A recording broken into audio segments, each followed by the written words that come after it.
What if one of Broadway's biggest love songs is quietly teaching you how to question power? In Hadestown, Anaïs Mitchell's jazz folk descent into the underworld of capital, the songs swing like pickaxes against the rock face of modern labor.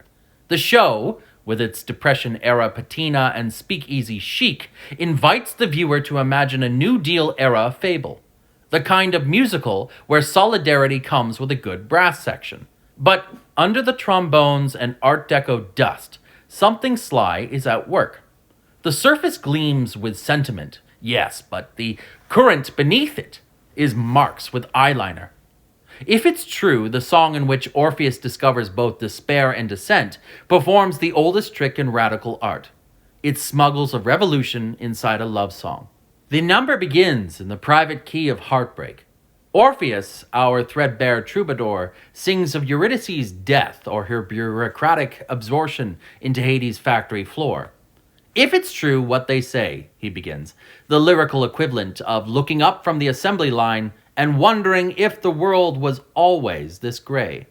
The conditional if is everything, a hinge between submission and suspicion. It's small word with a big sneer. Orpheus doubts the official narrative. Is this how the world is? He asks, sounding less like a mythic lover and more like a proto-union agitator just discovering ideology. The muses stir. Hermes, the shop steward of fate, overhears. So do the workers. Then something alchemical happens. Orpheus's lament, solitary and sentimental, becomes choral. The workers echo his words, first uncertainly, and then with mounting conviction. Their hammers fall silent. That's the first strike in hell's history. And the song becomes a meeting. The form of the piece enacts the politics it preaches. Individual sorrow converts to collective consciousness. One man's heartbreak is every man's and every woman's, and suddenly the myth has teeth. That's where Mitchell's musical cunning lies. Broadway, with its plutonium budget and Disneyfied piety, rarely tolerates actual revolt. Audiences want uplift, not upheaval, so Mitchell repackages revolution as revelation. Instead of quoting Marx, Orpheus sings, "I believe." Instead of banners, he raises belief itself. The repeated "I believe" operates as both prayer and provocation. Faith as insurgency. I believe that we are many. I believe that they are few. It's the Sermon on the Mount, rewritten by a card-carrying socialist.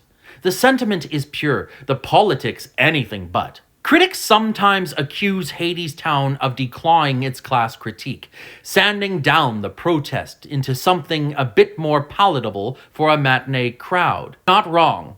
The Broadway production's glow-light aesthetic and honey-voiced Hermes, Andre de Shields, purring like an omniscient jazz cat in the original production, do make Rebellion feel like a jam session.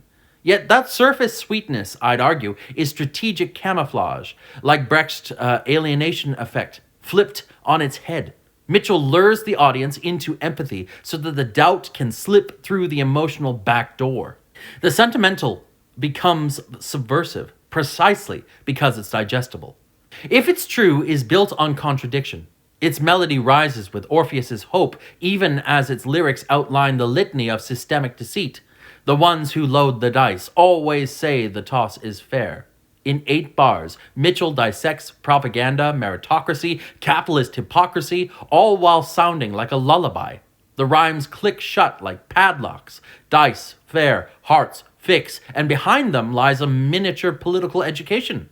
This is what I mean by sly subversion. You can hum along to your own awakening. The workers' responses matter just as much as Orpheus's lines. Their call and response pattern, deal the cards, speak the words, resembles both gospel liturgy and the dialogic structure of a union meeting.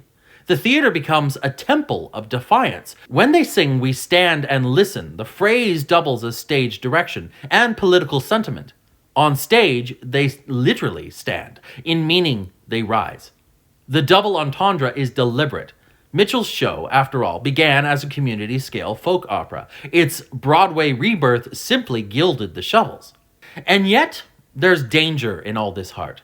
The song's faith in belief risks sentimentalizing politics into moral feeling, an emotional solution to a material problem. Belief, in the end, doesn't feed the furnace or redistribute the wealth. If it's true, stops just short of action. Its revolution remains acoustic. The workers sing but do not seize the means of production. That may be dramaturgically sound. Nobody wants to see a picket line in 3/4 time. Or do they? You tell me. But ideologically, it's a soft landing. The resistance ends in a chord progression, not a coup. Still, to dismiss the number as sanitized is to misunderstand how musicals preach. Hadestown operates through an effect. It has to.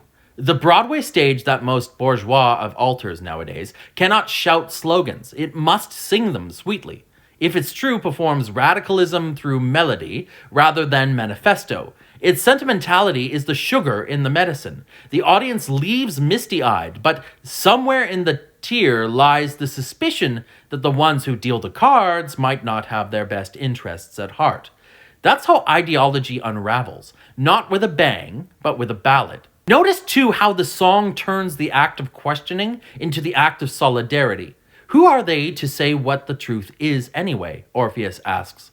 That's practically Socratic, and as soon as he asks, the workers answer, or rather, echo the asking. Questioning becomes collective, doubt becomes choreography. In philosophical terms, and this essay is part of a larger investigation into the philosophical hermeneutic of musical theater, Mitchell stages interpretation itself. The song dramatizes how meaning is made, contested, and sung into being. The truth is not revealed by the gods. It's negotiated among the voice. Latimer would tap his foot. The genius of Hadestown is that it disguises this hermeneutic duel as entertainment. The lighting burns amber, the trumpets blare, the audience thinks it's watching a romance when it's really being initiated into epistemology. Orpheus is not merely the artist's lover, he is the interpreter, reading the world against the grain. The workers are not just his chorus, they are the collective reader, the public who must decide whether to accept the official text of "nothing changes" or to improvise a new verse. That's the radical question, if it's true, poses. Can interpretation itself be political? In that sense, the song's sentimentality isn't betrayal, but camouflage. Like the Trojan horse of emotion rolling into the fortified city of capitalist myth, the Broadway polish, the warm brass, the aching repetition of "I believe," all are part of a smuggling operation. Mitchell uses the language of love to teach the syntax of dissent. Even the rhymes obey the logic of solidarity, each line leaning on the next, like bodies on the picket line. If it's true, ends without resolution, just as revolutions often do. Orpheus's question, "Is this how the world will stay?" hangs in the air like a miner's cough. The workers echo, "We're standing."